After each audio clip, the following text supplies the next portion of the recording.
Suscríbete al canal y activa todas las notificaciones. Si te gusta lo que ves, dale like al video y compártelo. Saludos Venezuela, bienvenidos y bienvenidas a una nueva edición de su programa Liderazgo en Sintonía, Transformando Realidades, el espacio de las ideas que transforman y las cuales se transmutan en acción, y el servicio se convierte además en nuestro norte. Es un placer saludar a toda nuestra audiencia que día a día busca herramientas para crecer y liderar con propósitos. Saludamos con entusiasmo a quienes nos sintonizan a través de ASRAM Radio, la radio de los emprendedores, el ecosistema sonoro que impulsa el talento nacional. Este espacio llega a ustedes gracias al respaldo y la visión de nuestro equipo directivo. En la presidencia de este canal tenemos al compañero y gran amigo Hilario Ruiz, y en la dirección general nuestro hermano Carlos Rodríguez, ambos comprometidos siempre con la excelencia comunicacional. En la locución se encuentra este servidor, Julio Enrique Cáceres Rondón, listo para acompañar a los líderes y lideresas que hoy se atreven a romper esquemas. Juntos exploraremos las visiones estratégicas que están construyendo el futuro de nuestra nación, porque recordamos que el liderazgo no es un cargo, es tu capacidad de influir. Para que continuemos transformando realidades, los invito a sumarse a nuestra comunidad digital. Escúchanos desde cualquier parte del mundo vía streaming a través de la página oficial de ASRAM Radio y en vivo en su canal de YouTube. También pueden buscarnos en las redes sociales de este programa, en Instagram como @liderazgo en sintonía y en TikTok bajo el usuario de liderazgoensintonía.ben. Sigamos proyectando las voces que construyen el futuro, porque es momento de liderar tu propio éxito. Hoy nos convoca un tema fascinante titulado El liderazgo en la música, arte, gestión, producción y dirección de equipos humanos. Solemos pensar que el líder es solo aquel que ocupa una oficina o un cargo público, pero hoy vamos a demostrar que el liderazgo es, ante todo, la capacidad de influencia y una ejecución disciplinada. Para desglosar esta visión nos acompaña un invitado que ha navegado con éxito entre la rigurosidad de las mejores orquestas del mundo y la esencia más pura de nuestra tierra. Músico caraqueño formado en el sistema e integrante de la Orquesta Sinfónica Simón Bolívar, bajo la batuta de maestros como Claudio Abbado y Gustavo Dudamel, pero también un arquitecto de sonidos populares, fundador de Pentacorde y director musical de proyectos de gran calado nacional. Damos la más cordial bienvenida a las pantallas y micrófonos de Liderazgo en Sintonía al compañero y gran amigo también, Xavier Perry. Bienvenido, hermano mío, un saludo para la audiencia. Muy buenos días, muchas gracias, Julio, por esta invitación. Un saludo a todos los radioescuchas. Es un honor, gracias a todo el equipo de producción por tan honorable invitación, y es un placer estar aquí acompañándolos. Muchísimas gracias, hermano mío. Y bueno, las cámaras, los micrófonos y esta audiencia que sintoniza nuestro programa Liderazgo en Sintonía está presta y dispuesta para escucharlos, recibir sus luces, consideraciones sobre el tema que vamos a abordar en el día de hoy. Pero antes quiero hacer mención del perfil de nuestro invitado, el cual engalana nuestros espacios y que es un gran honor, vuelvo y repito, tenerlo aquí en los estudios. Vamos a hacer la presentación del invitado. Hablemos un poco de los orígenes y raíces del mismo. Es músico caraqueño con una base sólida en nuestra identidad nacional. Inició su camino en la música popular venezolana formándose en el arpa criolla y el folclore bajo la guía de maestros como Pablo Oropesa, Manuel Anuel y Dídimo Durán, con quien también perfeccionó la ejecución del cuatro venezolano. En cuanto a su formación académica y sinfónica, desarrolló su técnica en el violonchelo dentro del sistema de orquesta del Núcleo Propatria, en el Instituto Universitario de Estudios Musicales con el maestro Marek Gassler. En el año 2001 dio el salto a la cátedra del arpa clásica en el Conservatorio Simón Bolívar bajo la tutela de Annette León. Su trayectoria también es de alto nivel internacional. Fue miembro clave de la Orquesta Sinfónica Juvenil de Caracas y posteriormente se consolidó como arpista de la Orquesta Sinfónica Simón Bolívar. Su talento lo llevó a giras por Latinoamérica, Europa y Asia, trabajando codo a codo con titanes de la dirección orquestal como Sir Simon Rattle, Claudio Abbado, Lorin Maazel y el aclamado Gustavo Dudamel. También destaca como líder y productor musical. Además de su maestría en el arpa y el cello, destaca como contrabajista y bajista, formado por el maestro David Carpio. Es también emprendedor cultural. En el año 2000 fundó Pentacorde, donde ejerce como cuatrista y arreglista. Director musical, también tiene esa importante faceta. Hoy lidera proyectos de la cantante Ana Cecilia Loyo. También el proyecto de Sandino Primera, llamado El Colibrí del Chiquero. Es el contrabajista de Los Poncillé y dedicados a la difusión de la música oriental venezolano, de nuestro gran oriente venezolano. Ese es el gran perfil de nuestro invitado, que no es poco, es bastante, tiene una gran y larga experiencia en lo que es en el ámbito de la música, la composición, ese arte que no solamente ayuda a armonizar nuestra alma y nuestro espíritu, sino que también proyecta y fomenta lo que es la identidad nacional, el folclore venezolano. De verdad que por ese gran trabajo estamos supremamente agradecidos que seas ese embajador también ante el mundo de lo que significa la venezolanidad a través de la música. Muchas gracias. Ya para entrar en materia, vamos a dar inicio a la entrevista. Quiero que nos hables un poco de la visión en conjunto que tienes como músico. Xavier, has estado en filas de las orquestas más importantes del mundo bajo directores como Claudio Abbado y Gustavo Dudamel. Desde esa silla de músico ejecutante, ¿qué rasgos distinguen a un director que simplemente da órdenes de un auténtico líder que logra inspirar una interpretación magistral en todo el equipo? Bueno, como aclaratoria, yo fui parte de la Orquesta Sinfónica Simón Bolívar. De momento no he participado en otras orquestas internacionales, pero con la Orquesta Simón Bolívar sí hicimos numerosas giras, y con ella también tuvimos la gran oportunidad de trabajar con grandes directores como la talla de los directores que nombraste, sobre todo ese inicio de carrera también del maestro Gustavo Dudamel. Con respecto a la pregunta que haces, sabes, los directores fíjate que ellos no ejecutan un instrumento dentro de una orquesta, a pesar de que son músicos y son formados para hacer ese trabajo. Pero la forma de liderazgo de un director debe principalmente nacer de mucha inspiración para poder llevar una masa de músicos, ¿no? Comprende también que un director debe tener carisma, debe tener también un buen trato. Hay algunos que son un poco medio malhumorados. Sí, exacto, con carácter fuerte, muchos caracteres fuertes. Por lo menos el caso de Lorin Maazel, recuerdo que vino para acá y tuve la oportunidad de tocar con él. Ya hace unos años dejó de este plano, pero era un señor muy bravo, pues, ¿sabes? De un carácter muy fuerte. Caramba. Sin embargo, la Orquesta Simón Bolívar dio la talla en su ejecución. En aquel momento recuerdo que hicimos un programa Tchaikovsky, también un Debussy, no recuerdo. Pero hicimos un muy buen trabajo y él quedó muy contento, ¿no? Entonces, claro, el tema de ese formato de liderazgo dentro de una orquesta comprende muchos aspectos, ¿no? Porque realmente tienes que tomar la atención de una gran cantidad de músicos para que puedan seguirte, ¿no? Pero eso no comprende solamente dentro de posturas, ¿sabes?, dictatoriales. No, comprende muchas cosas, de una sinergia que tú tienes que tener con el músico, sobre todo en una jornada de trabajo, que comprenden ensayos para poder lograr una programación. Entonces, pienso que el director es alguien que, además que técnicamente tiene una concepción de cómo se hacen las obras, es una persona que nos inspira, ¿sabes? Para poder movernos como orquesta y hacer, pues, todo lo que significa la ejecución de una obra. Ese es en el caso sinfónico. También existen otras figuras de dirección musical en otros perfiles musicales, pues, como bien sea los proyectos, por lo menos en el caso que hago con la cantante Ana Cecilia Loyo. Ella es una cantante venezolana de coro, pero también criada en Mérida y ahora caraqueña, porque así es, sus hijos nacieron aquí.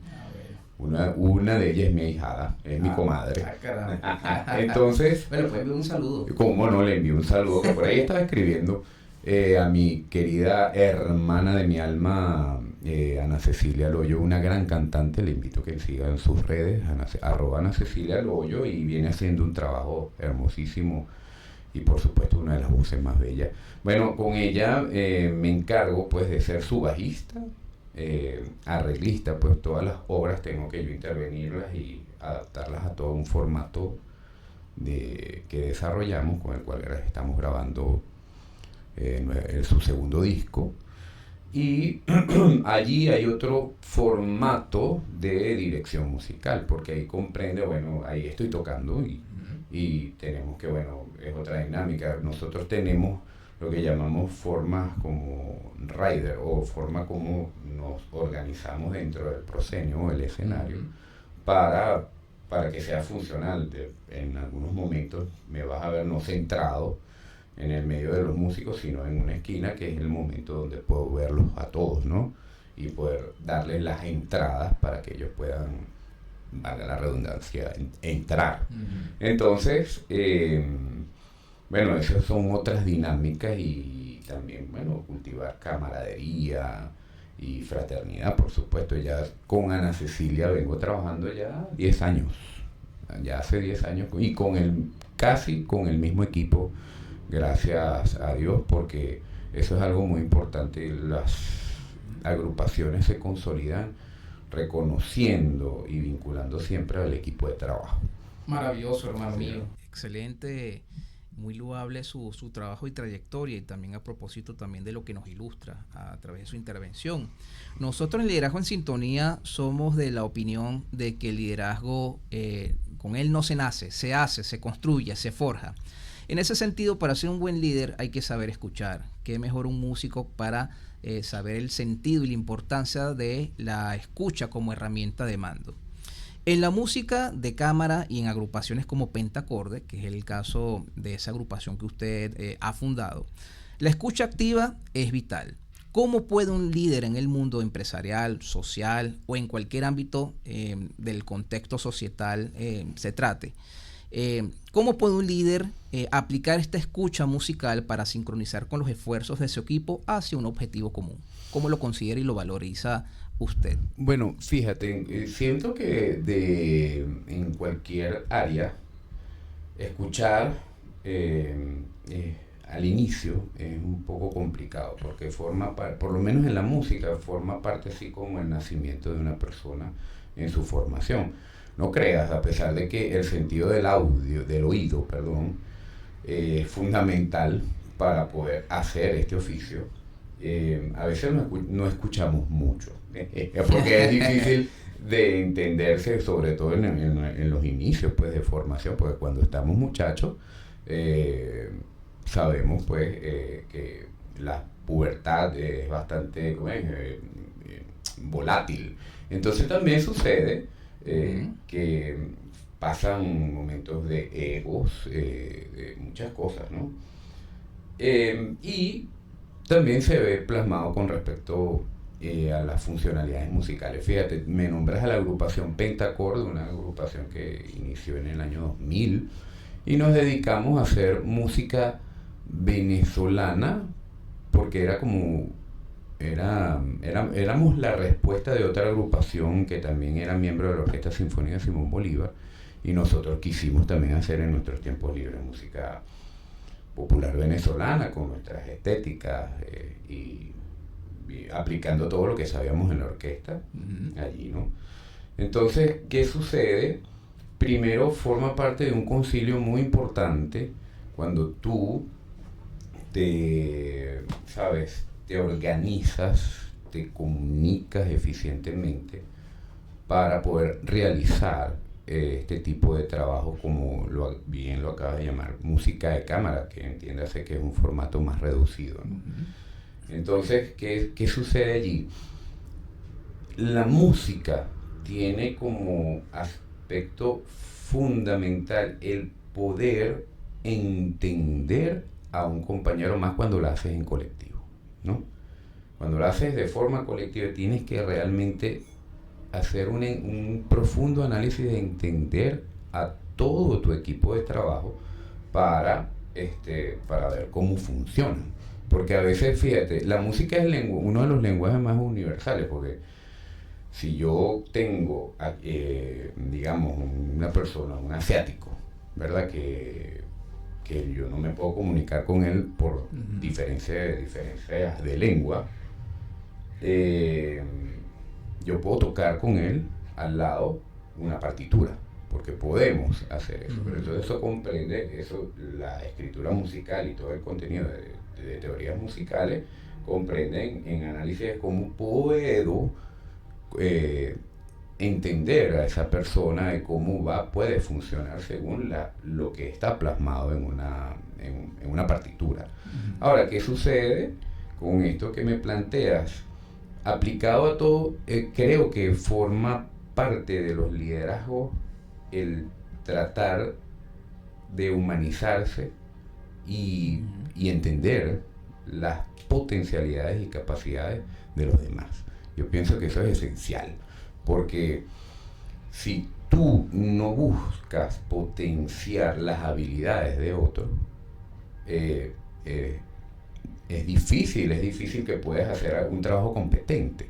Entonces, esa es la búsqueda que realmente se tiene que hacer, y pienso que se debe hacer en todos los ámbitos: potenciar las habilidades de las personas para que puedan hacer las cosas lo mejor posible. Claro que sí. Excelente. En ese sentido que usted está conversando y nos está compartiendo aquí a la audiencia de Liderazgo en Sintonía, aprovechemos también la ocasión de hablar de la versatilidad y la adaptabilidad aplicada a la música y cómo esto puede incidir en ámbitos de la cotidianidad. Tu carrera transita entre el arpa clásica, el violonchelo y el cuatro venezolano. ¿Cómo ha influido esa capacidad de dominar distintos lenguajes musicales en tu rol actual como director musical? Sobre todo al momento de gestionar talentos con personalidades y estilos tan diversos. Bueno, fíjate, para hablar un poco más jocoso, eso es una cruz, ¿sabes? Ser multiinstrumentista es difícil. En mi caso, porque bueno, son distintas disciplinas que hay que mantener.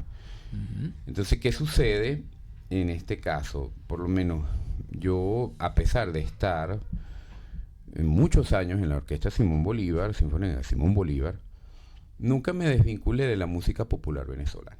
Entonces, ¿qué sucedía allí? Que yo me formé también como músico siendo cuatrista con estos mentores que ya mencionaste, y le mando un saludo a mi maestro Didimo Durán.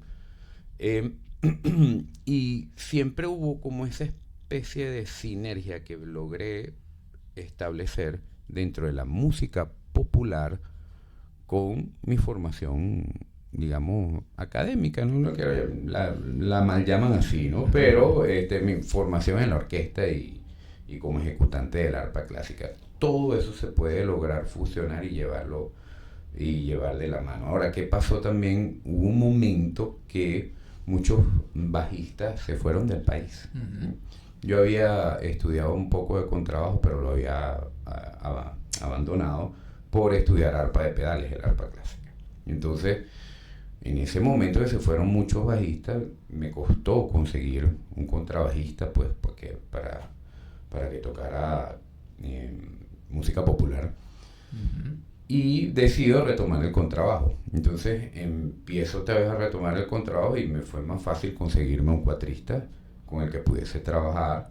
Y bueno, así mismo fue de la mano todo, con distintas áreas. Ojo, es muy importante saber, por ejemplo, que los estilos y distintas ramas de la música es como la medicina. Tiene grandes ramas de estudio. Entonces, incluso, por lo menos la etnomusicología, muchos profesionales de esa rama a lo mejor no son músicos ejecutantes, pero se encargan, de alguna manera tienen que tener una formación musical, pero se encargan de esos estudios, ¿no? Y bueno, retomando un poco lo que estábamos hablando,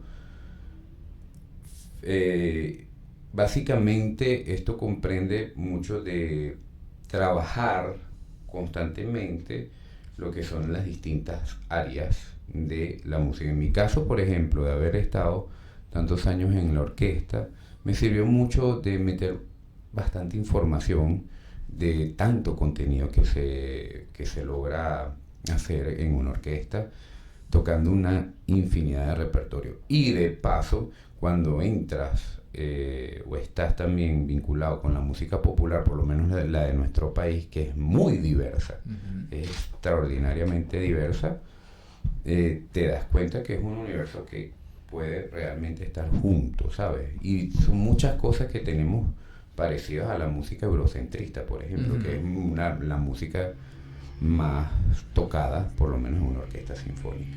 Sí, señor. Es así. Sí, señor, así. Excelente, hermano mío. Sabemos que en la vida muchas veces nos esperan retos, algunas también dificultades. Me imagino que la música no es una excepción. Hablemos en ese sentido un poco de liderazgo en la adversidad. Has realizado giras internacionales de gran exigencia, tanto en Europa como en Asia y también aquí en América. ¿Cómo se mantiene la cohesión y el alto desempeño de un equipo humano cuando el cansancio, la presión, los imprevistos logísticos entran en juego? Bueno, hay cuentos bastante cómicos de este tipo de situaciones, pero fíjate, ese tipo de cosas no son desmotivadoras, ¿no? Yo recuerdo hace unos años, yo pertenecí también a la banda sinfónica, que es otro formato sinfónico, banda sinfónica Simón Bolívar, que estaba aquí en el conservatorio, y fuimos invitados por un festival en Holanda que se llama el Festival de Kerkrade. Era como los festivales más importantes de banda.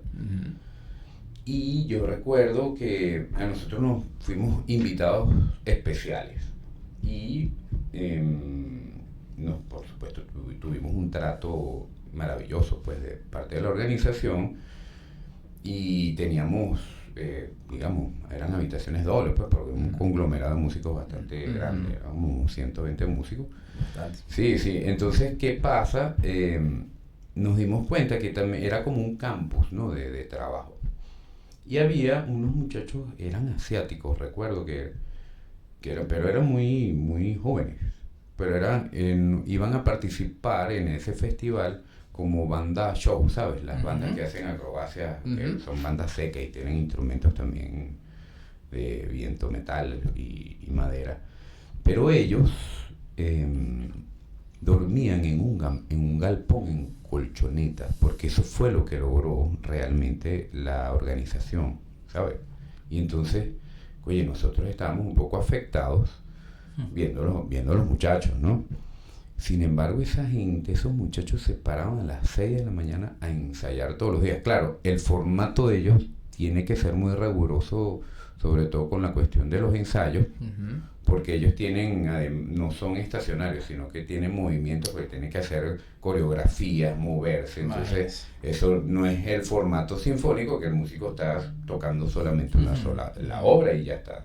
En el caso de ellos, tenían que trabajar mucho, y a pesar de estar en colchonetas, en ese galpón, que gracias a Dios no estaba haciendo frío porque era un festival de verano, ellos se levantaban todos los días a las 7 de la mañana, hacían sus coreografías, iban después, desayunaban y se devolvían otra vez a seguir ensayando. Entonces, a veces no son ese tipo de adversidades los que cansan. Lo que a veces cansa en otros aspectos a un músico es, digamos, las subvaloraciones en otros aspectos, ¿no? ¿Qué significa? Por ejemplo, el arte es muy difícil de ponerle precios, ¿no? La vida del músico, el músico que vive de este oficio, está en una constante lucha de tratar de establecer que el trabajo que uno hace vale dinero. Pues nosotros no es que somos unos extraterrestres, claro. Pues nosotros pagamos luz, pagamos, comemos, tenemos que mantener familias. Entonces, eso es digamos, lo más difícil y lo que a veces desgasta más un músico. Incluso está comprobado que los músicos a veces estamos en situaciones de presión muy fuerte y también de presión laboral que después terminan resultando a depresiones como tal, ¿no? Entonces hay un contexto humano dentro de este oficio que cansan más que las cuestiones logísticas. A veces uno está motivado porque nosotros estamos comprometidos o somos devotos al arte, a hacer las cosas bien, pero siempre estamos sometidos a muchas subvaloraciones que no son adecuadas, ¿no? Entonces eso es lo más difícil en ese contexto, ¿no? Pero si a pesar pues de esta historia que te cuento sobre estos muchachos allá en ese festival, yo recuerdo también la música nos enseña muchos valores, pues. ¿Qué pasa? Por ejemplo, la puntualidad me la enseñó mucho la disciplina de una orquesta sinfónica. ¿Por qué? Porque eso es la puntualidad más militar que yo he conocido en mi vida. Si un ensayo empieza a las 8, están todos los músicos al menos 10 minutos antes, porque para afinar toda la orquesta, que lo da el primero oboe, suena a las 8 de la mañana, ¿no? Y ahí es que se empieza a trabajar, ¿no? Entonces, eso me lo ha regalado también la disciplina de las orquestas, que también ya vienen aplicándose en otros formatos, pues, ¿no? También como estudiante de violonchelo, con mi maestro Marek, recuerdo una vez que también llegué un poco tarde a clase y él no se molestó, pero me dio una lección de vida porque él era polaco y él me dio una lección de vida, pero sin regañarme. Era un maestro, realmente. Él me dice, yo lo sabía porque él no podía pronunciar R, ¿no? Entonces él me decía Peri, en vez de Perry, Peri, era muy cómico. Él me dijo, no, bueno, yo en Polonia tenía que caminar como 4 kilómetros con metros de nieve y bueno, tenía que llegar antes a calentar porque el chelo, él tenía el chelo en un estuche de cuero, entonces tenías que aclimatarlo porque si lo abrías de golpe se partía, ¿no? Por la temperatura, por los cambios bruscos, ¿no? Y entonces me dice eso, por ahí empieza, no, yo tenía que llegar antes. Me echa el cuento también que en Londres existía a principios del siglo XX estos señores que se visten como Johnny Walker, el de la bebida del whisky, del Scott. Estos señores pasaban con este sombrero, los bombín londinenses, por los edificios. Veías una persona con esa característica caminando por las calles, pero dando vueltas en la misma calle. Y eso era porque si llegas muy temprano, eso también es sinónimo de mala educación, como también llegar muy tarde. Entonces ellos esperaban como que si llegabas muy temprano, la hora específica para poder llegar puntual a la cita acordada, ¿no? Entonces, claro, mira el cuento como va Marek, ¿no? Entonces él me dice, Peri, entonces él me dice, Peri, pero bueno, aquí no hay nieve, aquí el clima es muy bonito, sabroso, no llegues tarde. Entonces, mano, mira, realmente que ahí te fulminó. Sí, me fulminó, yo dije, no, vale, entonces imagínate, con aquella dulzura me dice, y tenías razón, ¿no? Entonces, eso es lo que realmente nos deja este oficio con distintas formaciones, pues, y pienso que por lo menos la puntualidad que a veces a los venezolanos no nos acompaña mucho, que tenemos que mejorarla siempre, es muy útil, pues, en estos momentos de vida y por supuesto en este oficio y en cualquier oficio, pienso. Excelente, es así, un valor importantísimo la puntualidad, un valor y una costumbre, un uso y costumbre positivo que no va a tener otro resultado que sino la perfección, la eficiencia en cuanto a los procesos de vida que nosotros transitemos. Excelente, hermano mío, y gracias por esas anécdotas también que nos compartes, que son muy interesantes, tienen su carga de jocosidad, pero al final tiene su gran aprendizaje. Muchísimas gracias por eso. Hablemos un poco de lo que ha sido su transición entre la ejecución y la dirección. Al frente de proyectos como la de Ana Cecilia Loyo o de Sandino Primera, pasas de ser músico a ser director musical y arreglista también. ¿Cuál fue el desafío más grande al asumir la responsabilidad de marcar la pauta como lo logras? ¿Cómo logras que cada músico en ese sentido, hermano mío, como ya director, se siente empoderado dentro de la visión artística? Esto, por favor, me lo vas a responder cuando retomemos del corte musical que a continuación vamos a implementar, y ya regresamos con su programa radial Liderazgo en Sintonía, transformando realidades.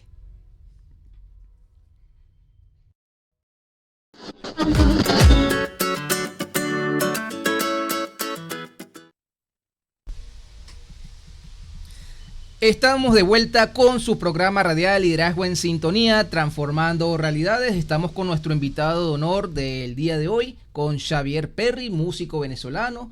Él también fomenta, además de la música clásica, la música venezolana, la música autóctona, y está compartiendo diversas anécdotas de su vida como músico y también de esos procesos importantes de liderazgo que él ha sabido encaminar.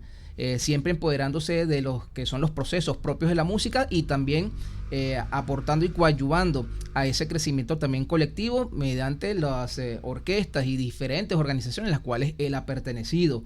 Dejamos en el segmento anterior una pregunta al aire. Retomándola, vamos a formulársela nuevamente. Usted ha pasado de la ejecución a la dirección. Al frente de proyectos como el de Ana Cecilia Loyo o de Sandino Primera, pasas a ser músico, pasas de ser, mejor dicho, de músico a ser director musical y arreglista. ¿Cuál fue el desafío más grande al asumir la responsabilidad de marcar la pauta y cómo logras que cada músico se sienta empoderado dentro de tu visión artística? Bueno, fíjate, la dirección musical, que es distinta a la sinfónica, que el director es un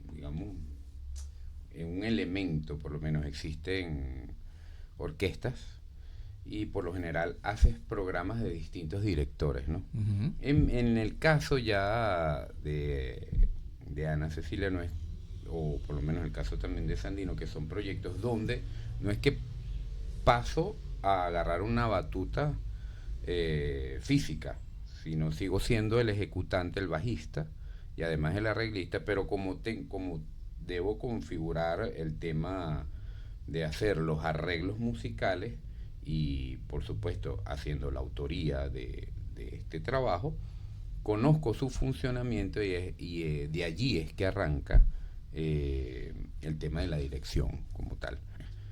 ¿Qué pasa allí? Lo que hablábamos antes de inspirar es que, bueno, por lo general uno termina trabajando con un equipo afín, ¿no? Y sucede también, por lo menos en mi caso, cuando yo arreglo, particularmente le escribo al músico que yo sé, con el que sé que voy a tocar, ¿no? Entonces, por lo menos con mis hermanos de Pentacorde, que les invito en el canal de Eddie Luca en Spotify o por YouTube, pueden conseguir el disco de Pentacorde, pueden escucharlo. Y las obras pues que yo hice eran netamente para que mis hermanos de Pentacorde la tocaran, ¿no? Una agrupación, bueno, que ya como varios ya no estamos aquí, no están aquí en el país, perdón. Uh-huh. Estamos distanciados, pero siempre todavía estamos unidos por un grupo de WhatsApp. Bueno. Exacto, por ahí nos comunicamos hace unos años, hicimos por pandemia estos formatos así de ¿cómo se llama?, de videos a distancia, ¿no? Y entonces sí logramos reunirnos con un tema de Miguel Delgado Esteves que se llama La Retreta, muy bonito. Y bueno, lo que decía era que comprende en valorar mucho la capacidad de tu equipo, ¿no? Uh-huh. Cuando trabajas constantemente y por supuesto buscas un equipo que sea afín contigo, ¿no? También pasa una de las cosas más difíciles es cuando llegas a un sitio y de repente no saben nada de lo que se tiene que hacer. Un cuento bastante interesante me pasó justamente en Rusia. allá en Moscú se celebraba la Semana de Venezuela, y entonces se celebraba tanto en Moscú como en San Petersburgo.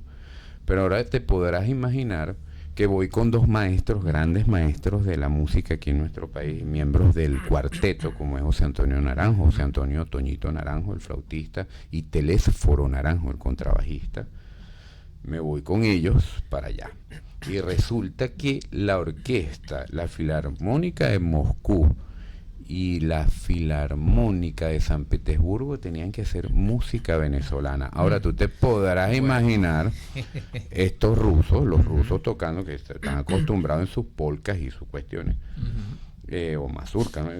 Haciendo joropo. Entonces, bueno, era un poco medio engorroso, pero fíjense que en ese momento el que dirigió fue el maestro Telésforo Naranjo, gran contrabajista y director musical. Y ese lenguaje tan universal que es la música, que ellos veían las partituras. Yo recuerdo que los músicos decían, creo que no lo vamos a lograr, porque estaban muy sorprendidos de la complejidad que puede ser nuestra música por las formas que tienen, las formas asincopadas, los ritmos ternarios. Imagínate el merengue caraqueño, que es otra cosa. Entonces, claro, pero el maestro Telésforo Naranjo fue tan paciente con una traductora. No, otra vez, por favor, vamos poco a poco. Y los músicos empezaron a entender. Tanto fue que después en el camerino fueron a saludar al maestro y le pidieron las partituras para que se quedara en el archivo de la orquesta, por lo menos con la orquesta de Moscú. Entonces fíjate que eso forma parte de esa empatía que tienes que tener con los músicos, con todo ese equipo. Y fíjate ese momento, yo lo viví porque, claro, yo fui como cuatrista, recuerdo, para acompañarlos a ellos dos. Y el maestro Toñito estaba tocando las canciones de vida de Pedro Mauricio González, que también eran dificilísimas, eran para cuerda y flauta, entonces aquello era dificilísimo. Entonces los músicos, claro, estaban como muy asustados con respecto a los ritmos venezolanos. Todo se logró. Los rusos tocaron sus cuestiones bien chéveres y funcionó. Pero eso forma parte de esa, es como la actitud que debería tener, debe tener ese director para poder lograr ese resultado. Y ahora imagínense, un venezolano trabajando con una orquesta meramente rusa. Entonces eso era complicado. Claro, también íbamos como unas expectativas de Dios mío, ¿qué va a pasar? Entonces, no, bueno, pero la cosa funcionó. Entonces, eso es lo que realmente comprende la dirección musical. Además de la formación técnica que debe tener, porque hay que tener una formación sólida para tú poder liderar.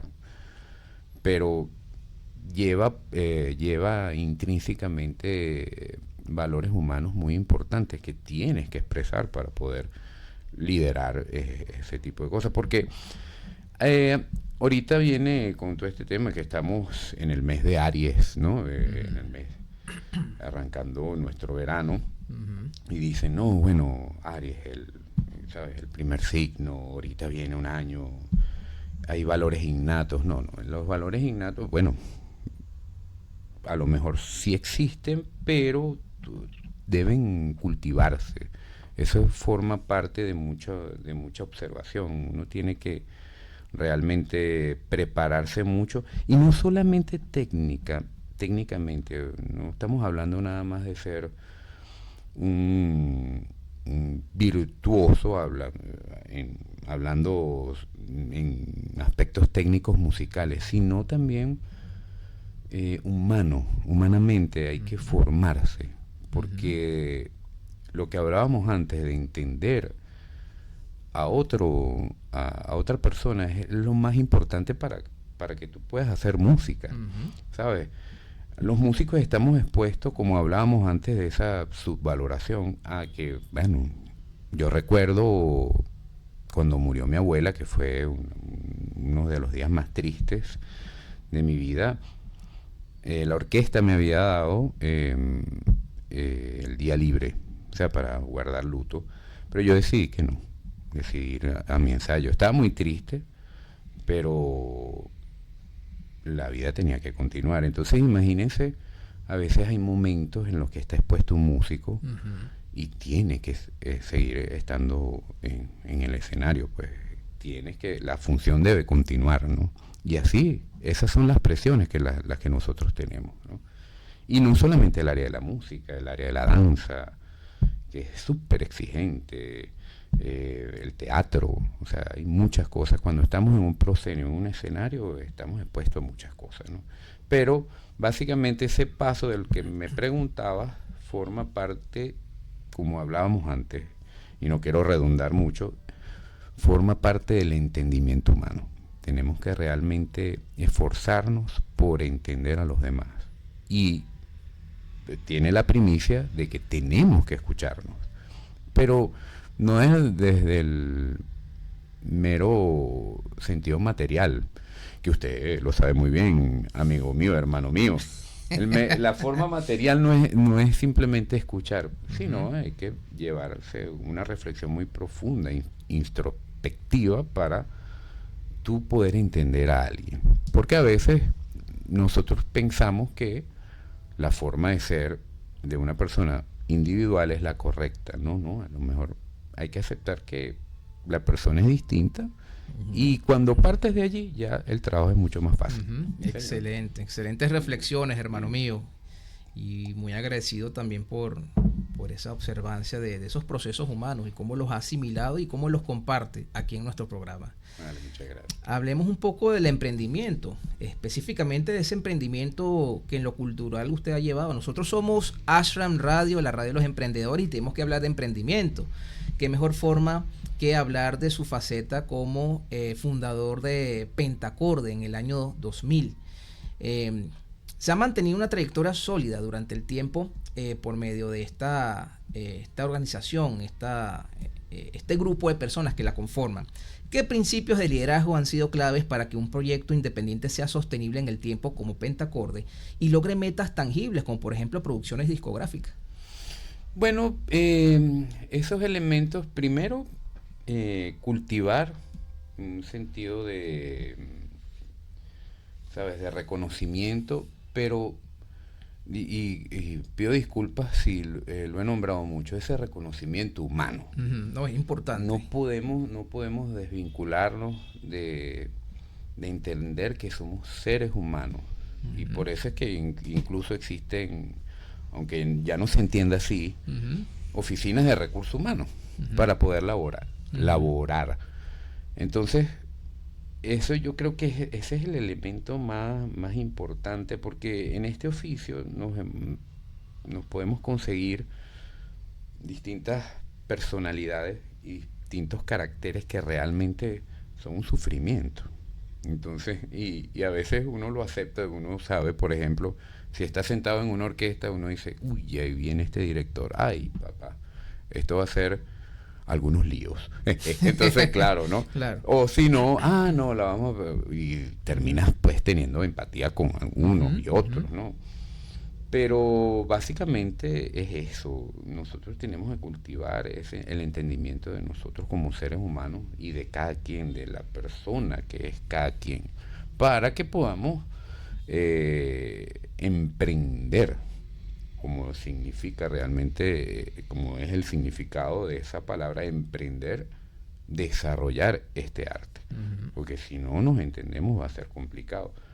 La vida de una orquesta es como un pequeño mundo, y eso los muchachos que me puedan escuchar y los hermanos colegas lo saben que es así.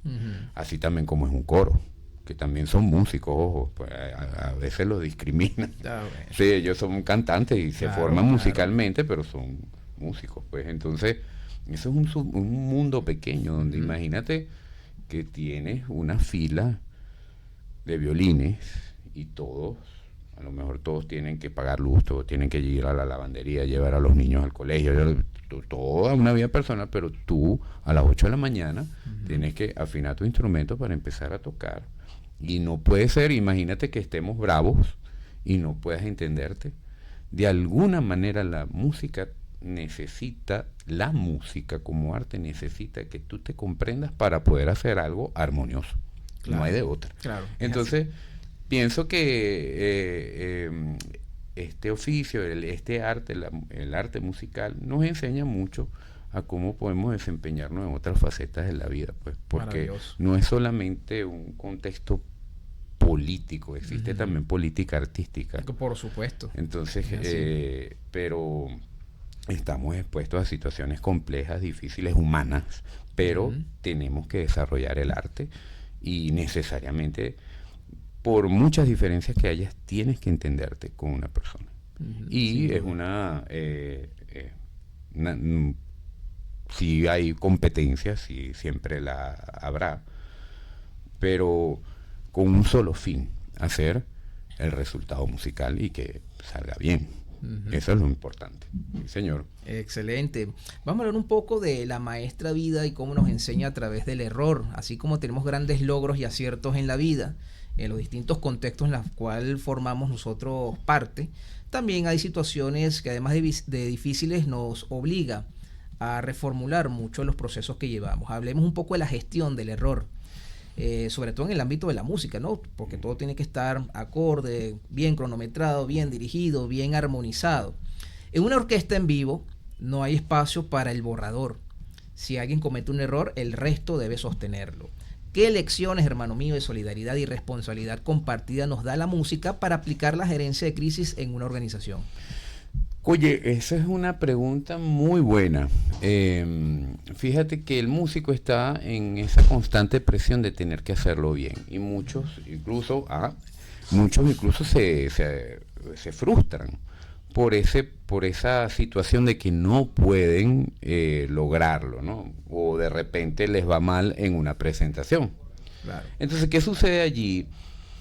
Existen momentos de solidaridad en equipo, pero a veces no tanto, ¿no? ¿Y qué sucede? Que a veces de ese único momento de visibilidad, cuando estás en una presentación, es que depende de tu trabajo. Imagínate lo difícil que puede ser, ¿no? Sí. Entonces, ojo, los errores te enseñan que, bueno, puedes mejorar y puedes hacerlo cada vez mejor.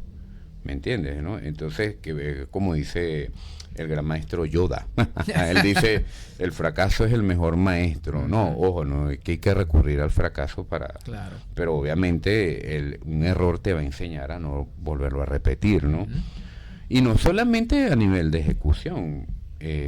A veces tú estás, no sé, apurado, y si de repente no metiste un juego de cuerdas de repuesto en tu instrumento, y si se te revienta una cuerda, eso también es un error, no tener cómo reponerla, que eso es algo súper también complicado, y ahorita en estas situaciones económicas es difícil, pero eso también es un error. Claro, bueno. Entonces pero fíjate que ya viene comprendiéndose, es una situación netamente humana, porque las formas de ejecución que puedan ser muy fanambulistas, ¿sabes? Acrobáticas y todo el asunto, todo eso, detrás de eso hay un compendio humano muy complicado. Correcto. Y entonces, que no es nada más, ¿cómo se llama? Formarse. Cuando estudias en un conservatorio, estudias constantemente en un cubículo de trabajo, pero la vida real es tocar en escenarios o tocar en calles, tener que hacerlo bien. Esa es la vida real. A mí me tocó de niño, creo que eso fue lo que me ayudó mucho también a distintas formaciones, ¿cómo se llama? Vivir la vida real de la música.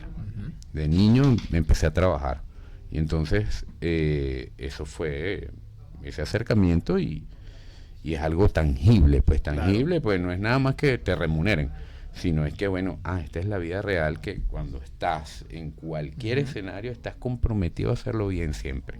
Entonces yo pienso que eso es la lección, otra de las lecciones que nos enseña este oficio, y que son las más difíciles, ¿no?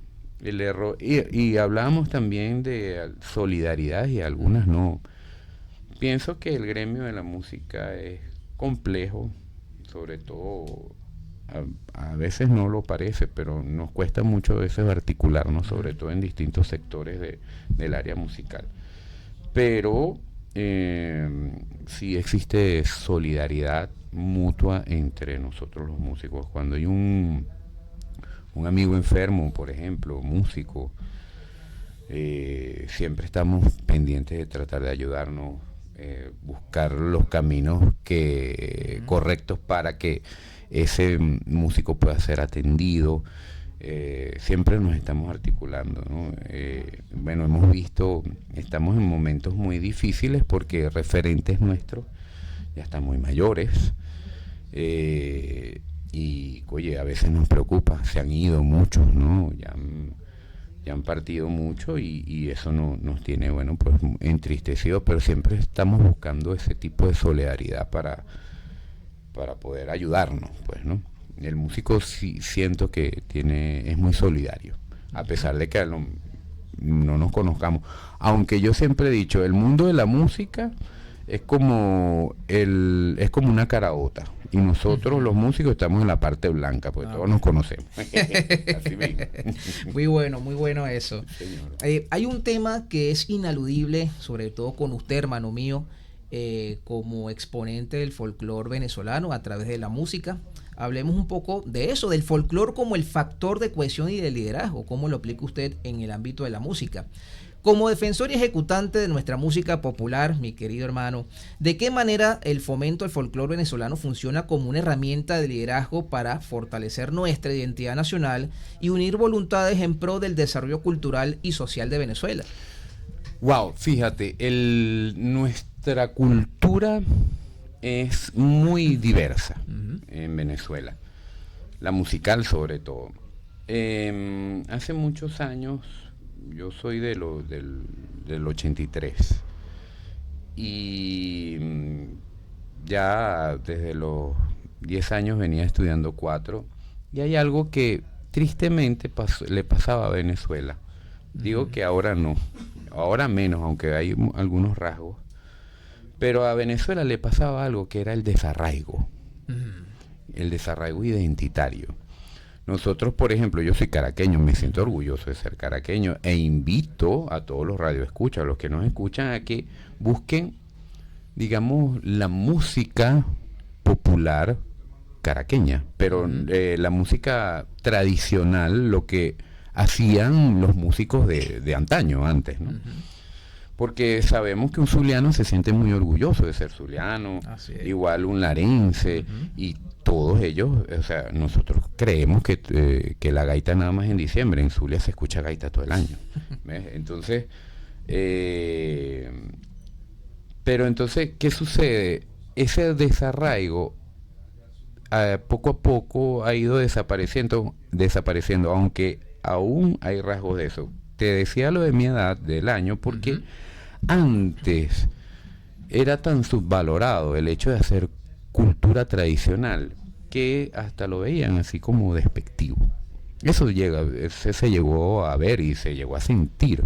Entonces antes, hasta si te veían con un 4, ay, no, ¿qué vas a hacer tú? Entonces, y yo, por ejemplo, yo de niño dije que yo quería ser músico. No sé por qué se me metió en la cabeza eso. Entonces, pero siempre lo dije, y yo tuve, digamos, manifestaciones de desmotivación externa, incluso de profesores de bachillerato.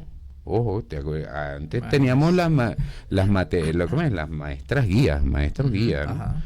Que recuerdo que en mi primer año de bachillerato, esto nunca se me olvida, nos ponen una rueda en pupitres, y entonces la profesora nos pregunta qué queríamos ser. Y cuando llego yo digo, yo quiero ser músico. Bueno, esa profesora arrugó la cara, ay, ¿de qué vas a vivir? Entonces eso me pasó. Qué terrible. Y estamos hablando hace ya varios años, ya yo tengo mis añitos. Entonces la cosa, eso sucedió, ¿no? Sucedía. Antes, en mi época, era más popular el béisbol. Y yo con los deportes, lamentablemente, sí, es verdad que no me gustan, pero no los ejecuto, porque no soy muy talentoso con ellos. Entonces, la cuestión es que eso sucedía, y también a nivel cultural, porque antes teníamos como que una concepción de que lo hecho afuera era lo que era de calidad y lo que es de aquí no. Ahora ha pasado un contexto de volver a nuestros valores identitarios, ¿no? Que eso es algo muy importante, sobre todo para las nuevas generaciones, que son los que van realmente a darle continuidad. Entonces, aquí sucede algo bien importante, es que no debería existir una forma que obligue, ¿no? A pesar de que pueda existir legislación para establecer leyes que preserven la cultura, pero nosotros como sociedad debemos inculcar un deber moral hacia la cultura. Eso es lo que tenemos que hacer como sociedad, porque si no, nadie le gusta hacer las cosas obligado, ¿no? Y eso empieza desde la educación básica.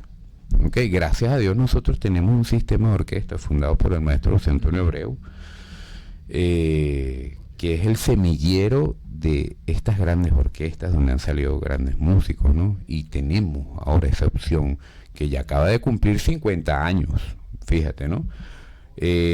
Tenemos también escuelas y conservatorios de música, la escuela José Ángel Lama, la Lino Gallardo, o sea, muchas escuelas de nuestro país que sirven para que se formen los muchachos y los jóvenes, pues los jóvenes de nuestro país. Entonces, ¿qué sucede? También tenemos academias, hay movimientos ahora. Imagínate lo que está sucediendo con el 4, que es algo hermosísimo, ¿sabes? El 4 ya es un instrumento conocido a nivel internacional y hay un movimiento hermosísimo de nuevas generaciones que quieren realmente continuar ese legado. Entonces yo siento que estamos en un momento estelar para seguir promulgando, y lo más importante es inspirar. Otra cosa importantísima, que eso se lo digo yo siempre a los cultores, yo siempre le formulo a los cultores, no podemos regañar a los muchachos si no lo hacen bien, más bien, mira, vamos a hacerlo mejor,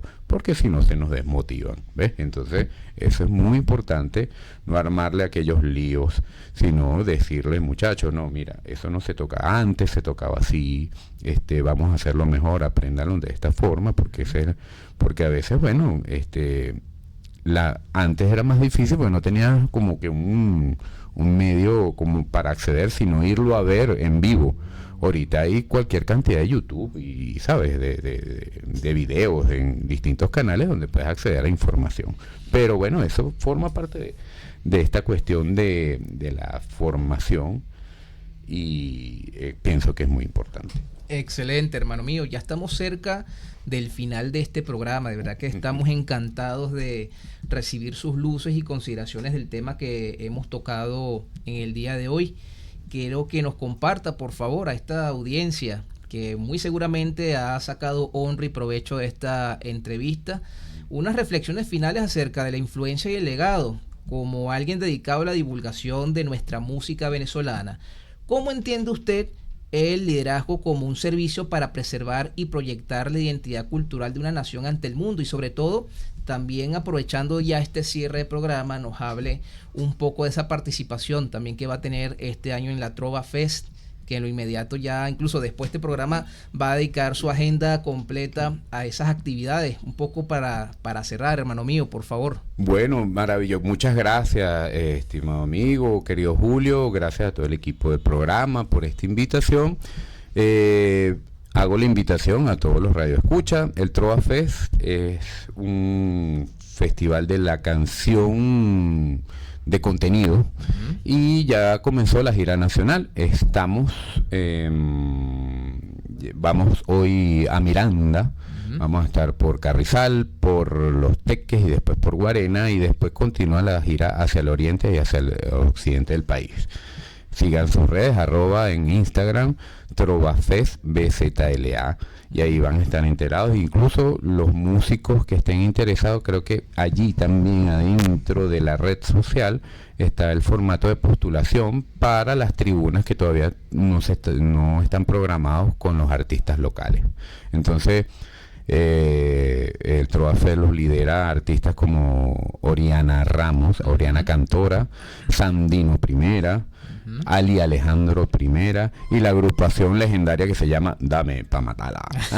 Sí, no, pero entonces el TrovaFest es eso, una canción, la canción de contenido, rescatar otra vez esa canción que tenga contenido, que hable, el que vaya a hablar del amor puede cantar en el TrovaFest. El que va a hablar de contextos sociales también puede cantar en el TrovaFest. El que quiere hablar, quiere cantarle al país, vaya y cante en el TrovaFest, ¿sabes? Entonces, eso es lo que es que ahora ya es un movimiento, y arranca esta gran gira nacional que la hicimos también el año pasado. Pero bueno, están todos invitados, los tribunas son por supuesto, son en espacios abiertos, y vamos a disfrutar mucho. Con respecto, bueno, a un formato de liderazgo en contexto musical, y con la pregunta que es en el contexto cultural, bueno, cultivemos el amor a la cultura. Eso es lo importante. O sea, yo creo que no hay algo más hermoso que cultivar ese amor y sentirnos orgullosos. A veces, fíjate,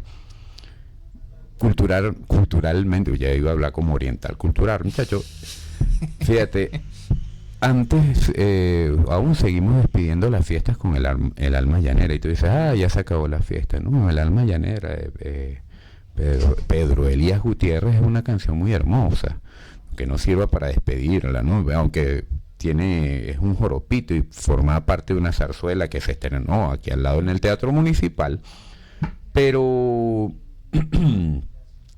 nuestra cultura es festiva, siempre es de celebración.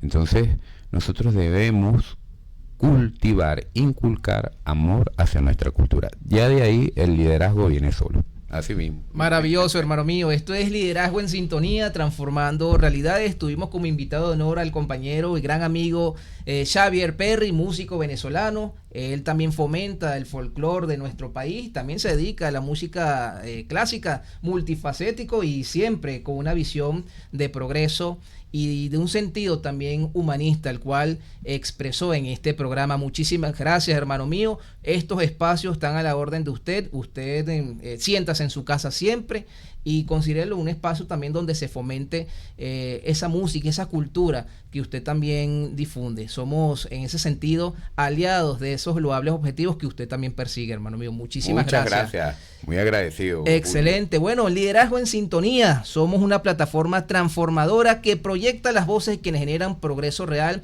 en los ámbitos económicos, políticos, deportivos, social y cultural en Venezuela, bajo la premisa que el liderazgo no es un cargo, sino la capacidad de influir. El espacio ofrece herramientas y valores de alto impacto para convertir aspiraciones en resultados tangibles. Su propósito es empoderar a cada individuo para que domine su capacidad de influencia y rompa esquemas y se convierta en un agente de éxito autosuficiente en el competitivo entorno global en el cual vivimos. Muchísimas gracias a toda nuestra querida audiencia por sintonizar Liderazgo en Sintonía. Este espacio transformador, llega a ustedes gracias al respaldo y la visión de Ashbrand Radio, la radio de los emprendedores, donde tenemos en la presidencia de esta casa radial al compañero y gran amigo Hilario Ruiz, en la dirección general nuestro hermano Carlos Rodríguez.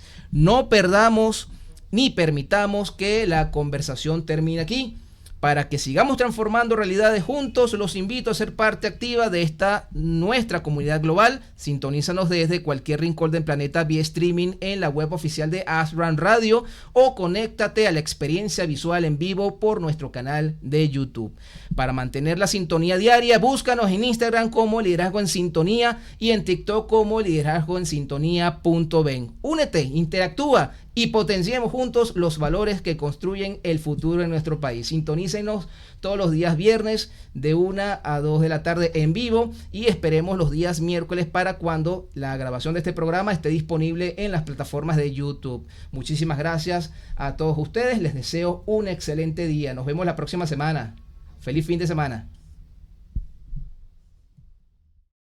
Ya que te gustó el programa, suscríbete al canal y compártelo con tus amigos. También puedes visitarnos por asranhogardeemprendedores.com y allí vas a poder ver toda la programación que tenemos para ti.